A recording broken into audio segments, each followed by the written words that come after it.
kuganira ku maraso. Amaraso iyo turebye mu buryo bwo mu mubiri busanzwe, abantu bose bazi ko amaraso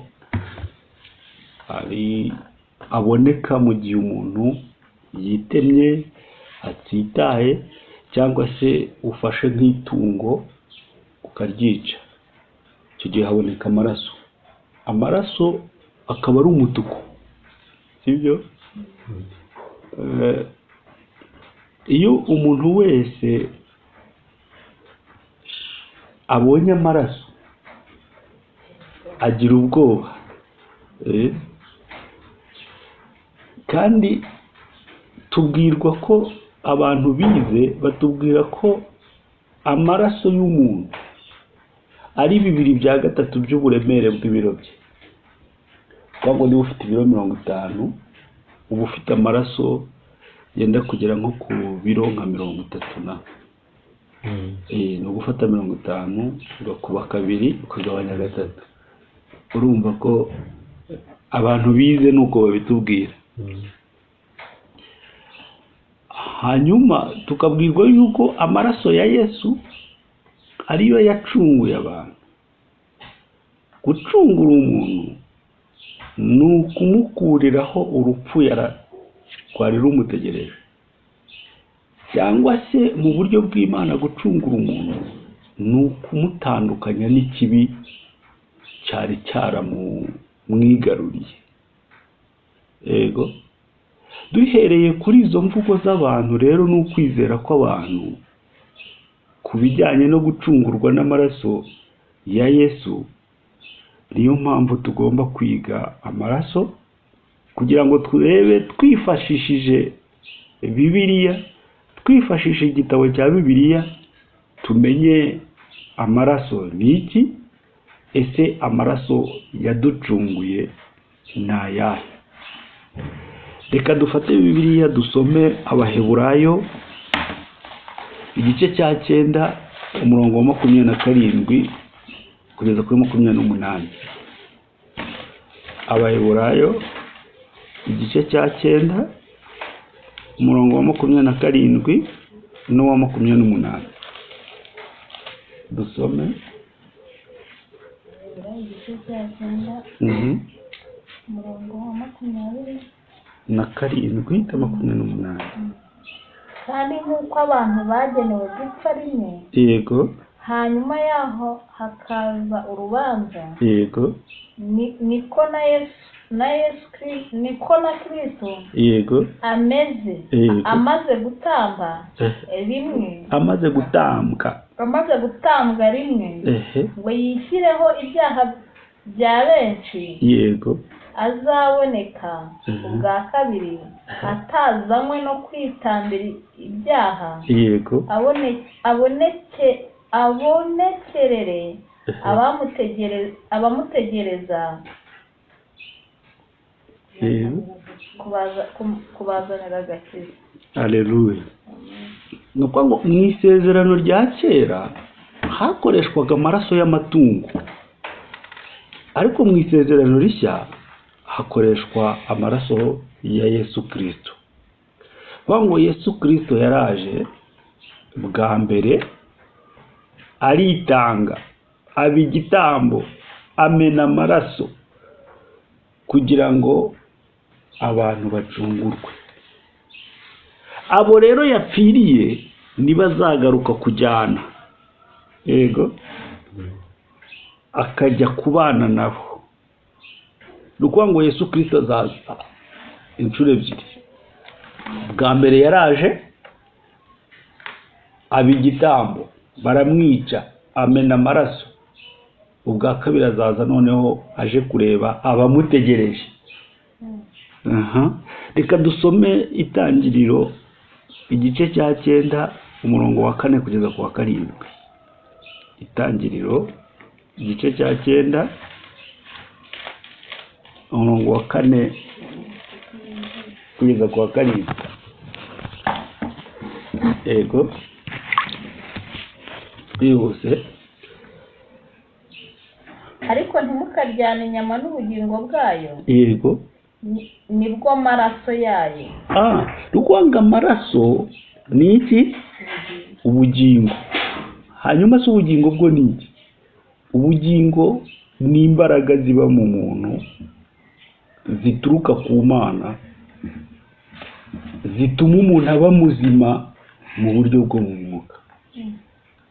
Yego, ubugingo ni imbaraga z'Imana ziba mu muntu zituma umuntu aba muzima mu buryo bwo mu mwuka. Rukura rero icyitwa amaraso, yego, ni ubugingo.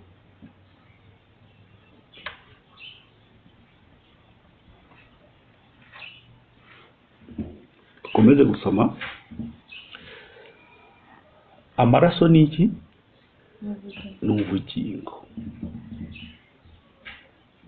Niyo mpamvu hano mu isezerano rya kera ubundi Imana yari yabwiye abantu ko bazajya barya imbuto, ariko bigezeho batangira no kurya inyama. Ariko aravuga ati nubwo muri inyama bitari biri muri gahunda, mujye mwirinda kuryana inyama n'amaraso yayo. Ego, tukuvuga ngo amaraso niko bugingo, niho hashingiye imbaraga z'Imana ziri mu muntu, ziri mu maraso. Dukomeze. 5. Yego. Kandi amaraso yanyu, amaraso y'ubugingo bwanyu, yego, sinzabura kuyahorera. Nzayahorera inyamaswa zose. Yego. Kandi umuntu nawe nzamuhorera ubugingo bw'umuntu. Haleluya. Ni ukuvuga ngo impamvu abantu ba kera batambaga ibitambo by'inyamaswa ni ukubaha amaraso y'umuntu. Nta muntu washoboraga kumena amaraso ya mugenzi we. Iyo umennye amaraso y'umuntu, yego, Imana nayo yamenaga ayawe. Shatse kuvuga ngo igihano cyo kwica cyabaga no gupfa nawe. Niyo mpamvu abantu batinyaga igihe habayeho kugira ngo batange igitambo batangaga inyamaswa. Ni ukuvuga ngo mu bijyanye no kurya, Imana yemereye abantu kujya barya ibimera cyangwa se imbuto. Amaraso y'umuntu yari ikintu kigomba kubahwa kuko umuntu yaremwe mu ishusho y'Imana. Ahubwo mu gihe umuntu akoze icyaha hamenekaga amaraso y'inyamaswa kugira ngo umuntu ababarirwe ibyaha yakoze. Mu buryo bwo mu mubiri rero, amaraso ni aya ngaya umuntu ava iyo yakomeretse. Yego, itungo baryishe naryo rikava amaraso. Amaraso aba atukura, yaba y'umuntu cyangwa inyamaswa. Yego.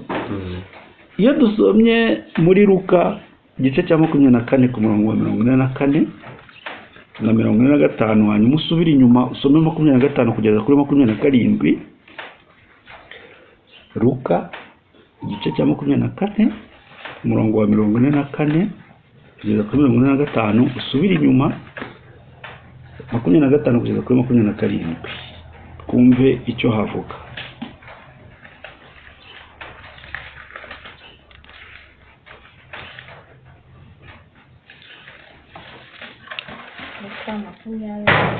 Yego.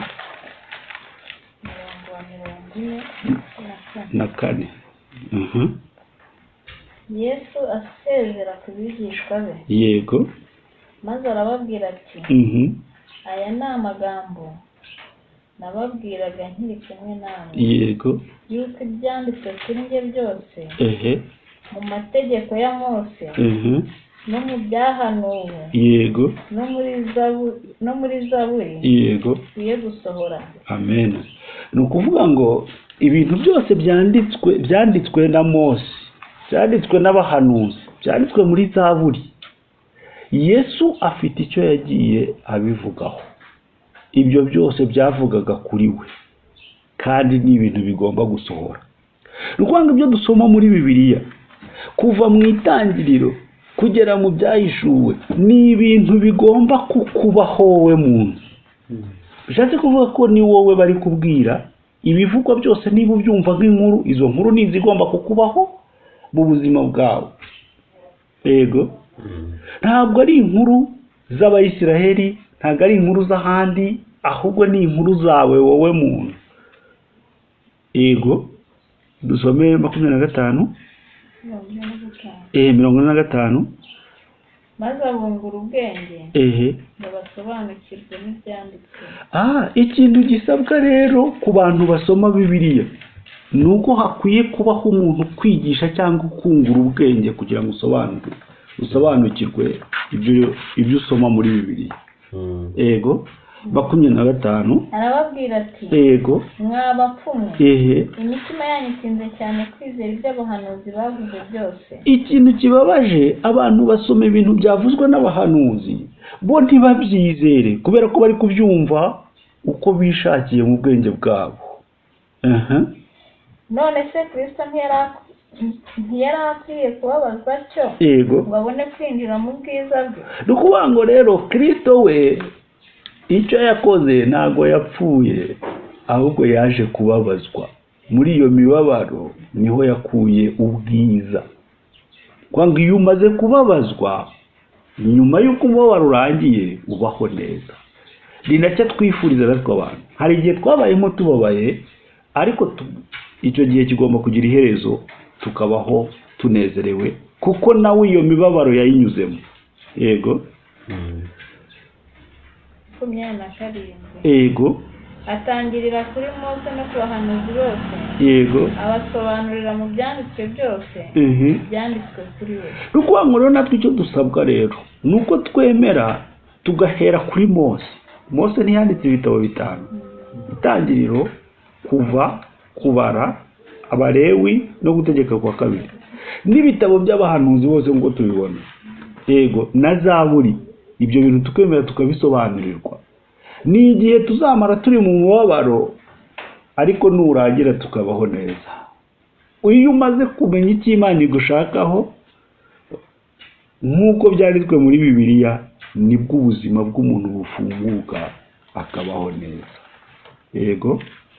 Nta handi rero Bibiliya turayifite nk'inyandiko, ariko dukwiye nanone kugira ibyo Yesu yigishije kuri iyo Bibiliya, icyo yavuze kuri iyo Bibiliya. Niyo mpamvu mu gihe dusoma ijambo ryose muri Bibiliya, tugomba kwirinda kuryumva uko ubwenge bwacu bubyumva, ahubwo buri jambo rifite icyo rishaka kutwigisha nk'uko Yesu Kristo yigishije. Aleluya. Rugo ngo ikintu cyose uri gusoma muri Bibiliya, uharaho muzasoma nko mu Bacamanza igice cya 9 ku murongo wa 8, bakuvuga ngo ibiti ngo byashatse kwitoramo umwami. Yego. None se umwami w'ibiti nuwe? Ni igiti cyitwa gute? Urumva ko ni inkuru iri kuvugwa kuri wowe, ariko yaje nk'umugani. Yego. Barakuvuga ngo Yesu ngo yagendeye hejuru y'amazi, agenda nk'ugenda ku butaka.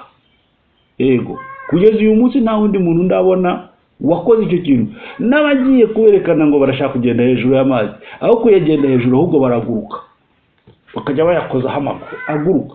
Ariko Yesu yaratambuka intambwe ku yindi. Iyo nkuru ntago ari ukuvuga ngo ni ukuri.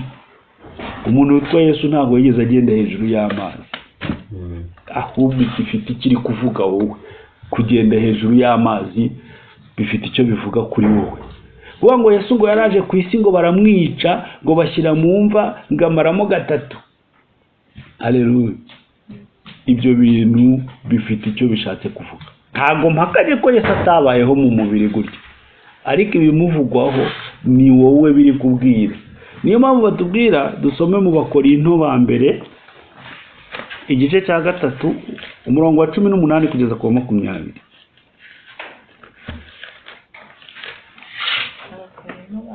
Yego.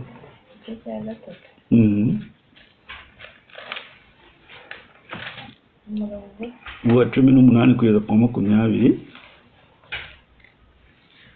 Ariko bamwe barihimbaza. Yego. Bibwira yuko ntazaza iwanyu. Yego. Nyamara nzaza vuba umwami nabishaka. Yego.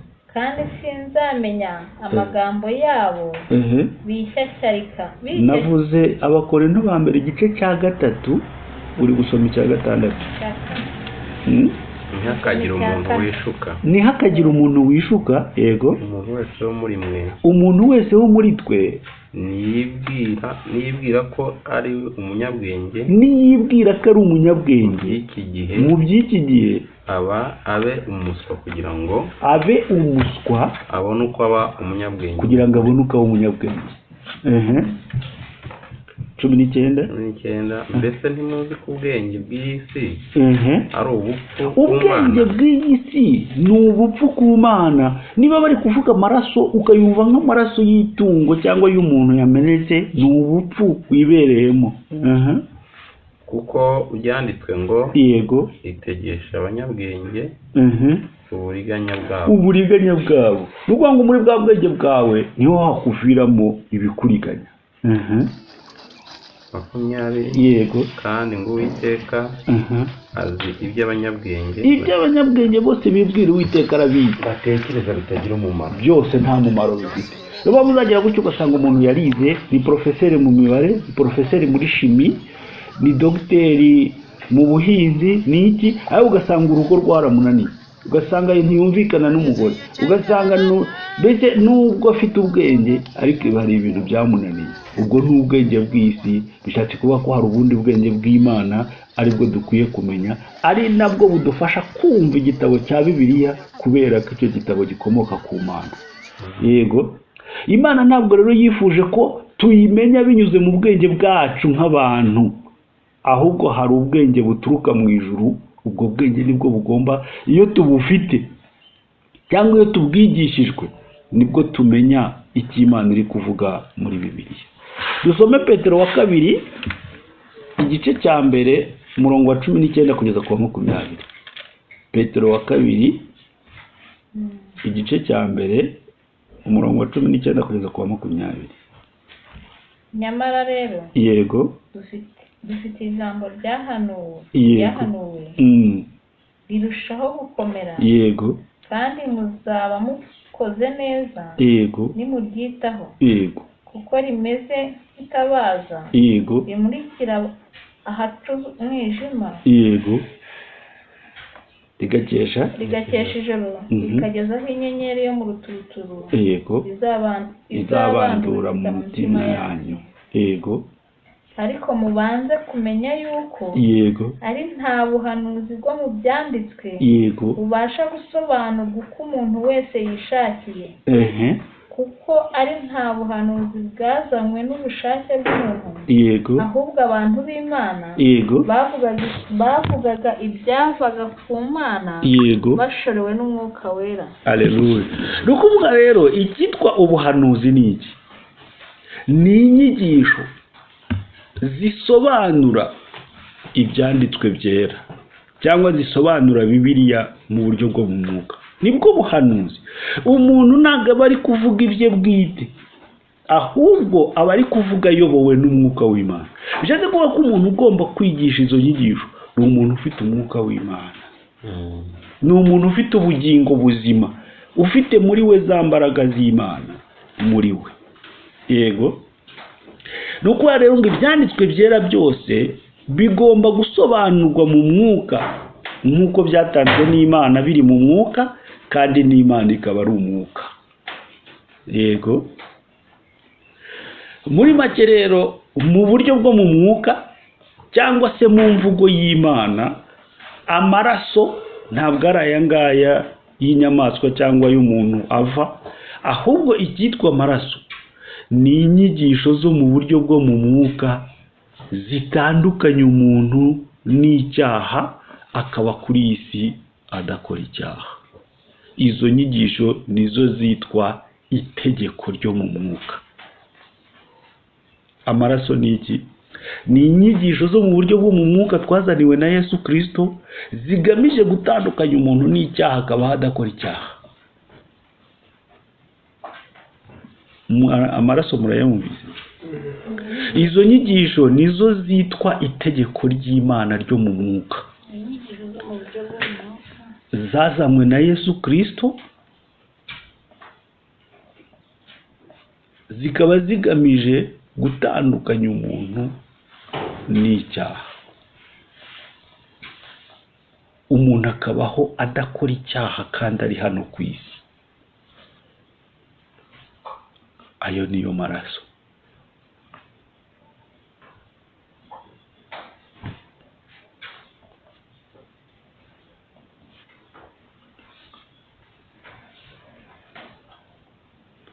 Izo nyigisho ni nazo zitwa itegeko ry'Imana ryo mu mwuka cyangwa se ijambo rya Yesu.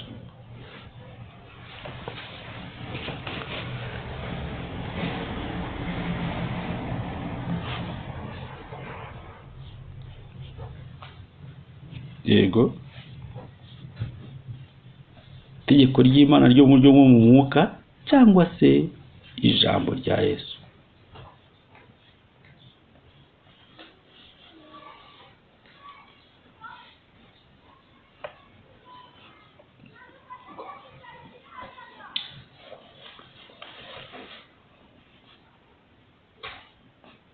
Yego, nukuvuga ngo iyo umuntu atazifite ntashobora gucungurwa. Twavuze ko gucungurwa ari ugutandukana n'ikibi cyabase umuntu.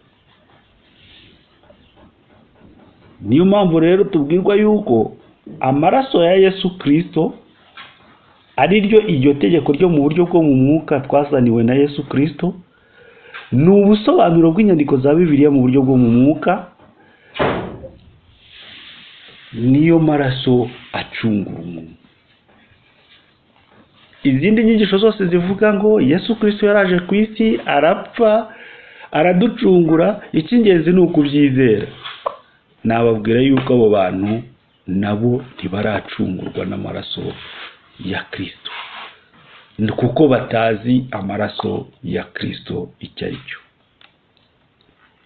Yego, umuntu ashobora kukubaza ati ko amaraso ni, wamusubiza iki?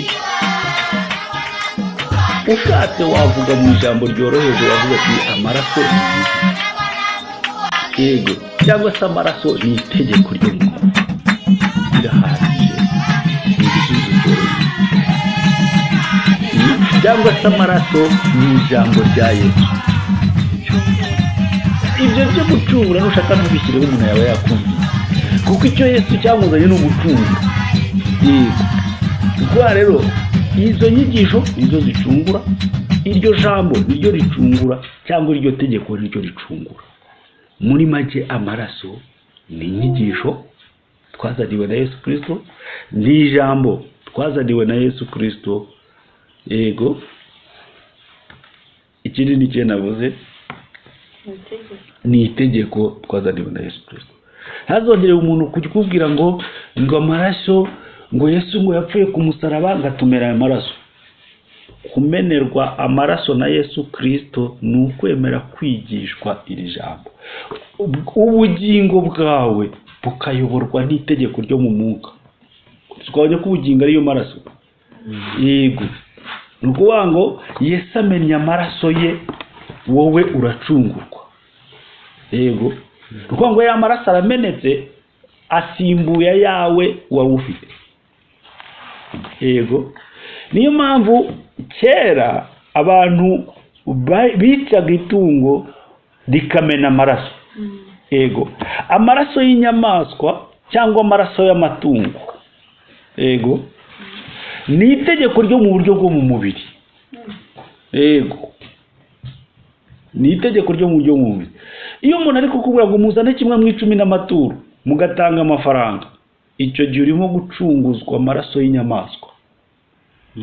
Yego, bakuvuga ngo twubakire Imana inzu, mu kubaka inzu igaragara y'amatafari n'amategura cyangwa amabati, murimo gucunguzwa amaraso y'iki? Y'inyamaswa. Kuko muri kwigishwa itegeko ryo mu buryo bwo mu mubiri. Yego, ni itegeko ryo mu buryo bw'umubiri dushyirirwaho n'abantu bakurikije uko basoma inyandiko za Bibiliya, bakazumva mu bwenge bwabo bwa kimuntu. Kwa ngo amaraso y'inyamaswa y'iki? Ni inyigisho zo mu mubiri, ni itegeko ryo mu mubiri. yego ikindi twavuze ni igice cya gatatu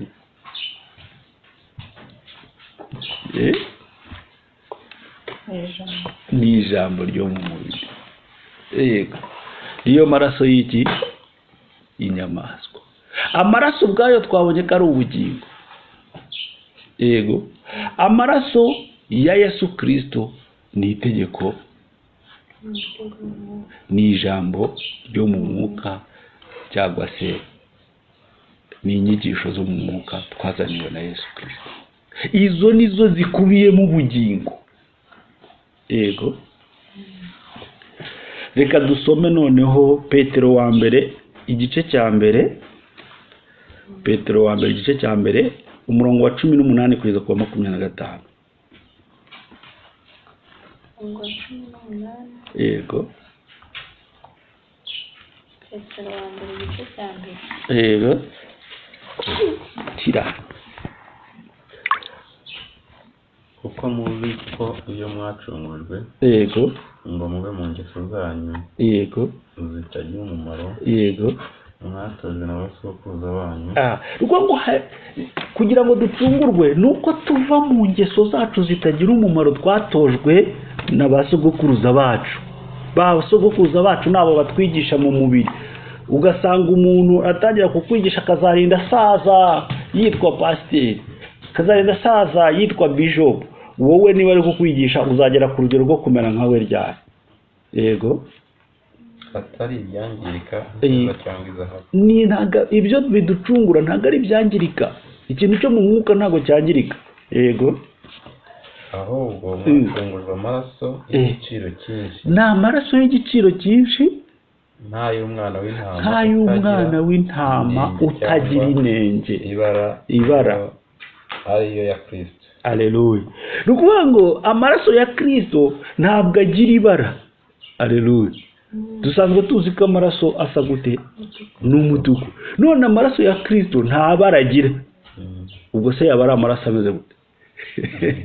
Urumva ni rya tegeko ryo mu mwuka niryo ritagira inenge, niryo ritagira ibara, ni naryo ryeza umuntu kuko iyo ryamaze kujya muri wowe ukarigenderamo nawe ubu wera. Yego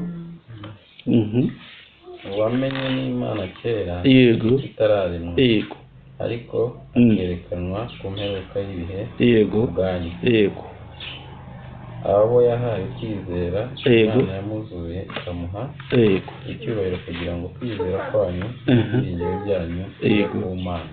Rukundo rero mu kwiga iyo nyigisho yo mu mwuka, guhabwa iryo tegeko ryo mu mwuka ukaryizera, ukwizera kwawe ntabwo kuba gugishingiye ku bantu ahubwo kuba gushingiye ku Mana ubwayo. Niyo mpamvu uzasanga ngo genda umukristo wo mu itorero runaka, ngo genda umukristo ngo wo kwa runaka, ngo nsengera mu itorero rya runaka. Urumva wa muntu niwe mucunguzi wawe, ukwizera kwawe kuri muri we. Yego dukomeze. Umurongo 22. Yego nuko rero ubwo mwejesheje imitima kumvira. Urumva ikintu kiza umutima ni ukumvira. kumvira ukuri kugira ngo mubone uko mukunda bene data. Yego ryarya mukundane cyane mu mitima. Yego kuko mwabyawe bwa kabiri. Yego mutabyawe n'imbuto ibora ahubwo mwabyawe n'imbuto itabora. Ubwo kuko umuntu aba ari kuvuka ubwa kabiri ubyawe n'imbuto itabora, atari imbuto y'umubiri. Biheshejwe n'ijambo ry'Imana rizima ihoraho. Urumva rya jambo ry'Imana rizima ni rya tegeko ryo mu mwuka, ni za nyigisho zo mu mwuka, ni rya jambo rya Yesu. 24. Yego kuko abafite imibiri bose bahwanye n'ibyatsi. Abantu bafite imibiri, abantu biga mu mubiri bose bameze nk'ibyatsi. bahwanye n'ibyatsi, ubwiza bwabo bwose bumeze nk'uburabyo bw'ibyatsi. Yego ibyatsi biruma, uburabyo bwabyo bugahuka. Niyo mpamvu uzasanga umuntu arimo kukwigisha. Yego ejo wajya kumva ngo nawe yasambanye, pasiteri runaka ngo yatwaye umugabo w'abandi, yatwaye umugore w'abandi, yateye inda hariya. Ni nka bwa burabyo nabwo buhunguze. Niba ukwizera kwawe kwari gushingiye kuri we, ubwo urumva wowe uzaba usigaye. mu kanya nahoze ndi kuganira n'umuntu ari kumwe ngo bajyanye n'umuntu gusenga gafite akaferomoteri agasiga hanze, bajya mu cyumba barasenga barahimbaza, basohotse basanga bakibye. Arangije arahagarara avuga ati Imana mpagaze aha nibiwe, mbonye yuko nta mbaraga ufite, guhera uyu munsi nanjye niyunze na Satani kuko mbonye ko akurusha imbaraga, guhera uyu munsi ntarasubira mu rusengero. Aleluya. Dukomeze. ariko ijambo ry'Uwiteka ryo rihoraho iteka. Iryo jambo ry'uburyo bw'umwuka ryo rihoraho iteka. Niyo mpamvu uzasoma iyo dusomye muri Matayo 24:35 baravuga ngo ijuru n'isi rizashira ariko ijambo ryanjye ntirizavaho na rimwe n'akadomo na kamwe. None ibi ijambo ry'Imana ari Bibiliya ari inyandiko zo mu mubiri, ijuru n'isi byavuyeho, Bibiliya izaba iri hehe? Ego kandi niryo jambo ry'ubutumwa bwiza mwabwiye. Iyo bavuze ubutumwa bwiza rero nibyo byitwa amaraso, nibyo byitwa inyigisho Yesu Kristo yazanye, niryo jambo rya Yesu, ni itegeko ryo mu mwuka. Ntibazongere kuvuga ngo Yesu yaraje ngo arapfa agamena amaraso gutya ngo wumve yuko ari ayo maraso yaducunguye. Ikiducungura ni iki? Ni inyigisho zo mu mwuka, niryo jambo rya Yesu, niryo rikora umurimo wo gutunganya umuntu. Ni ubusobanuro bwa Bibiliya mu buryo bwo mu mwuka. Ni ukuvuga ngo rero amaraso yacunguye umuntu ni amaraso y'igiciro cyinshi, nk'ay'umwana w'intama utagira inenge cyangwa ibara, ariyo ya Kristo. Amaraso ya Yesu Kristo ntagira inenge, ntagira n'ibara. Murumva ko atandukanye n'amaraso asanzwe. Urumva rero nta muntu waba afite amaraso ameze nk'amazi, bibaho se? Ni ukuvuga ngo hariho itegeko ry'inyandiko cyangwa itegeko ry'umubiri ryagize inenge kuko ritabashije gucungura umuntu. Rero mpamvu n'umuntu wese ugendera muri izi nyandiko za Bibiliya ni umunyabyaha, azapfa ari n'umunyabyaha. Ngo rigira ibara kuko buri muntu wese aryigisha uko aryumva akurikije inyungu ashaka kugeraho. Urumva kugira ibara, usanga uriya yarihaye ibara runaka, umuntu akaza kwizeza ibitangaza. Yego, itegeko ryo mu mubiri rifite ibara. Kubera iki? Umuntu wese yigisha uko abishatse akurikije icyo ashaka kugira ngo akumvishe. Hari uza akarizana umutuku, hari uzarizana ari umuhondo, hari uzarizana ari umukara, hari uzarizana ari umweru, bakurikije n'icyo agushakamo. Yego, itegeko ry'umwuka ntawe ushobora kuryigisha uko yishakiye, kuko Yesu Kristo ari we ukomeza umurimo binyuze mu ntumwa yatumye. Reka dusome Mariko igice cya 16 umurongo wa 19 n'uwa 20. Ni ukuvuga ngo umuntu wese watumwe na Yesu, ni Yesu urimo gukomeza kwikorera umurimo. Rero ntabwo ushobora kuvuga ibintu mu nyungu zawe ngo bizakunde. Amaraso ya Kristo azahora yera. Matayo 16:19. Mariko 16 yego umurongo wa 19. Yego. Nuko umwami Yesu amaze kuvugana nabo, yego, ajyanwa mu ijuru, yego, yicara iburyo bw'Imana, yego. abo barasohoka bigisha hose, yego, umwami Yesu ari kumwe nabo. Aleluya. abafasha akomeresha ijambo rye ibimenyetso byagendanaga naryo. Iri jambo niryo rikora ibitangaza, iri jambo niryo rizura abantu, iri jambo niryo rikora byose. Uwemeye kuryiga nibwo abona ubugingo buhoraho. Yego, intumwa rero zirigisha iryo jambo rya Yesu Kristo, bo barigisha. Yesu Kristo nawe agakora ibitangaza bijyana n'iryo jambo, agakora imirimo n'ibitangaza. Mbese ni Yesu Kristo ubwe ukomeza umurimo binyuze muri iri jambo urimo kwiga. Aleluya. Mu minsi ishize nari ndahane Butare, abantu nigishaga, uyu munsi bafashe icyemezo ku munsi wo kwiga, dutangira kwiga mu masaa 6, saa 5, saa 6 gutyo. Bavuze ko nta kintu bashobora kongera gukora kuri uwo munsi. Yego. Ni ukuvuga ngo kuko yamaze kubona ubuzima bwe ibye biri kugenda bihinduka binyuze muri iryo jambo. ntawe ukurambikaho ibiganza, ntawe ugusengera, ijambo ryonyine riraguhindura. Dusome Matayo 23 umurongo wa 29 kugeza kuri 31. Matayo 23 umurongo wa 29 kugeza kuri 31.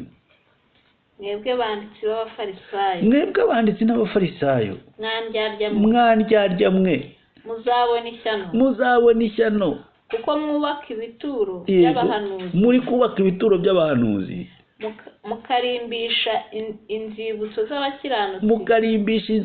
z'abakiranutsi, mukavuga muti yego, iyaba twariho mu gihe cya ba sokuruza, yego, ntituba twarafatanije nabo kuvusha amaraso y'abahanuzi. ntabwo baba baravushije amaraso y'abahanuzi, ariko nabo ibyo bari gukora bari kumena amaraso. Yego. Uko niko mwihamya yuko muri abana babisha abahanuzi. Yego. Ngaho nimwuzuze urugero rwa sokuruza banyu. Yego. Mwanzoka mwe, mwabana b'incira, yego, muzahunga mutiteka ry'igehinomu.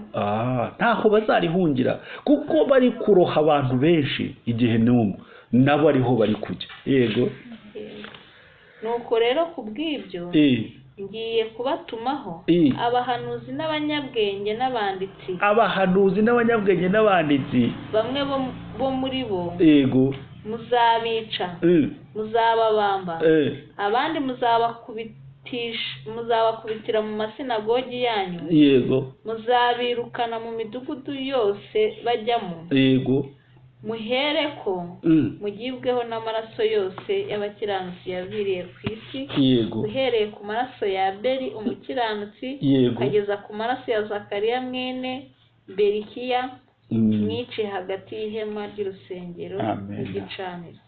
Rukwanga amaraso y'abahanuzi ni amategeko yatanzwe n'abahanuzi cyangwa inyandiko zazanywe n'abahanuzi, ariko abantu bagakomeza kwikorera ibyo bishakiye ntibamenye icyo Imana ibashakaho. Ayo ni amategeko y'iki? Y'abahanuzi. Yego. Amaraso ya Abeli siyo bavuze, amaraso ya Zakariya na Abeli. Zakariya yari umuhanuzi akaba n'umutambyi. Amaraso y'abahanuzi. Yego, ni amategeko cyangwa ibyavuzwe n'abahanuzi bikagera naho byandikwa, ariko abantu ntibabashe kumenya icyo bishatse kuvuga kugira ngo babigenderemo. Nguko uko bisha abahanuzi, bisha ya mategeko bazanye kubera kutabasha kuyamenya. Yego. Hanyuma amaraso ya Abeli, yego, amaraso yande ya Abeli ni ukubaho muri wowe ufite ikintu udashobora kuvuga kandi cyarakubabariye n'uwo ukibwira hari cyarakubabaje. Yego. Amaraso ya Abeli ni ukubaho mu buryarya, ufite ikintu kikubabaza ariko udashobora kukivuga ngo kirangire, cyangwa wakigukoreye ngo kimenye kirangire. Umva ukuntu urimo kwica Abeli. Urabaho mu buryarya, ugasanga umugore n'umugabo ntibumvikana kandi barararana bugacya, ejo ukumva umugabo ngo yishe umugore. Amaraso ya Abeli. Yego. Dusome Matayo igice cya 26 umurongo wa 27 kugeza kuri 28.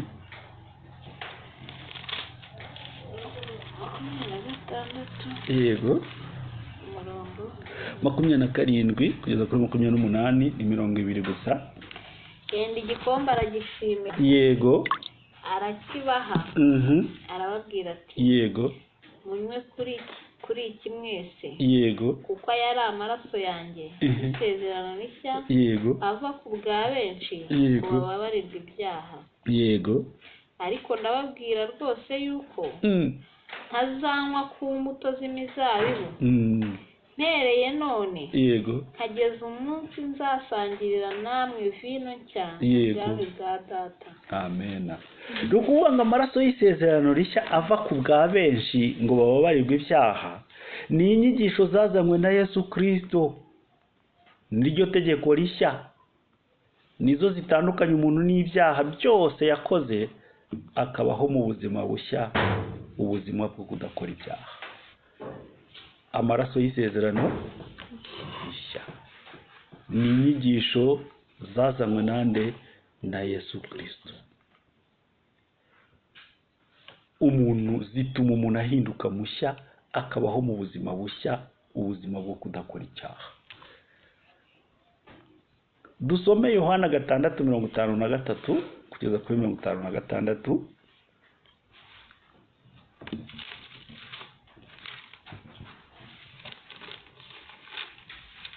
Abana 6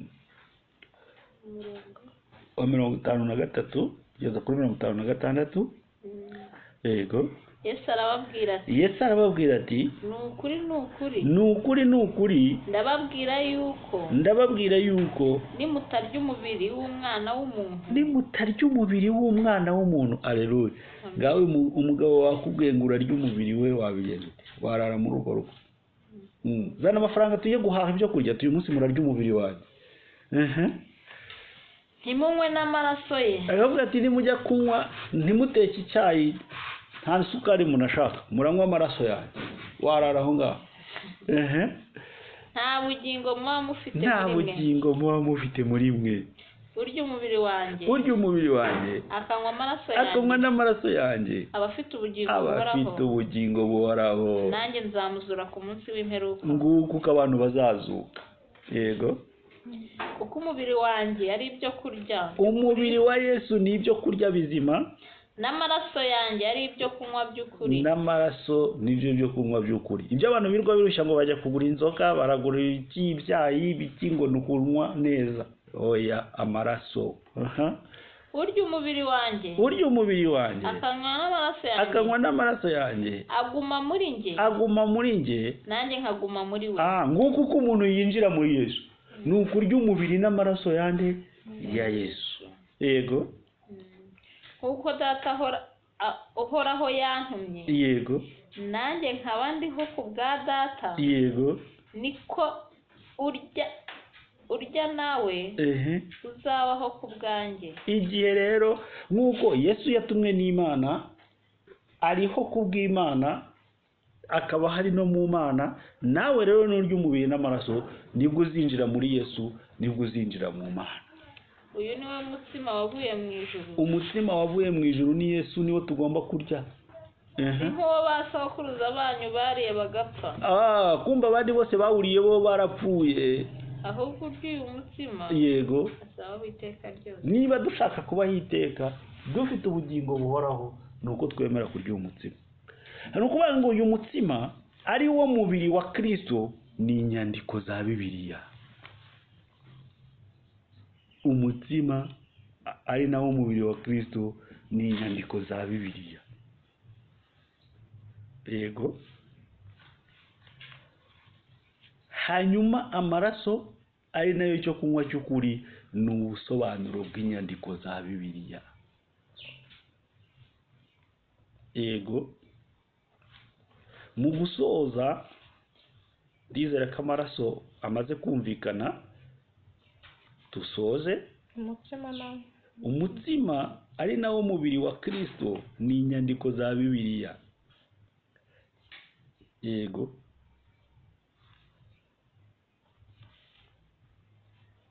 Yego. Naho amaraso ari nacyo cyo kunywa cy'ukuri ni ubusobanuro bw'inyandiko za Bibiliya twazaniwe na Yesu Kristo. Yego. Niyo mpamvu bavuze ngo tujye ku ifunguro ryera. Kujya ku ifunguro ryera ni iki? Si ukujya kurya umubiri n'amaraso bya Kristo. Abantu bari kugenda bakifatira capati zakozwe mu ngano, buri muntu wese yakikorera no mu rugo akarya agahaga. Umuntu yakakugeza imbere akavuga ngo dore umubiri wa Kristo, nawe uti amen. agafata jingo nuko itukura agashyira mu gikombe ati dore amaraso ya Kristo. Yego nshuti bavandimwe, duharanire kuva mu kinyoma, tumenye ukuri. Ukuri niko gucungura umuntu. Dusoreshe umurongo uboneka mu Byahishuwe igice cya 7 ku murongo wa 14 kugeza ku wa 17. Yego dusoreshe Ibyahishuwe igice cya 7 umurongo wa 14 kugeza kuri 17. Udusomera nasome igice cya 7. Yego umurongo wa 14 kugeza kuri 17. Ndamusubiza uti mwami wanjye ni wowe ubizi. Arambwira ati aba ni abavuye muri mubabaro yego mwinshi kandi bameshe ibishura byabo babyejesha amaraso y'umwana w'intama. Nicyo gituma yego baba imbere y'intebe y'Imana bakayikorera yego mu rusengero rwayo yego amanywa na nijoro. Yego kandi iyicaye ku ntebe yego izabambaho ihema ryayo. Yego ntizabacira ntibazicwa n'inzara ukundi. Yego kandi ntibazicwa n'inyota ukundi. Yego kandi izuba ntirizabica. Yego cyangwa icyokere cyose. Yego kuko umwana w'intama ari hagati y'intebe y'ubwami. Yego azabaragira. Yego akabuhira amasoko y'amazi y'ubugingo. kandi Imana izahanagura amarira yose ku maso yabo. Amena. Ni ukuvuga ngo rero iyo umeshe umwenda wawe mu maraso y'umwana w'intama, ni ukuvuga ngo ntekereza ko ufashe amaraso asanzwe nk'uko tuyazi mu bwenge bwa kimuntu ugashyiramo umwenda wacya cyangwa wakandura. Ni ukuvuga ngo rero umwenda bari kuvuga hano ni ibikorwa byawe. Ugomba kubimesa mu maraso y'umwana w'intama. Ugomba kugira ibikorwa byawe bigomba gusukurirwa muri za nyigisho zo mu buryo bwo mu mwuka, kubera ko icyo ukora ugikora wagitekereje. Inyigisho zo mu buryo bwo mu mwuka zizasukura intekerezo zawe, ibikorwa byawe bihinduke.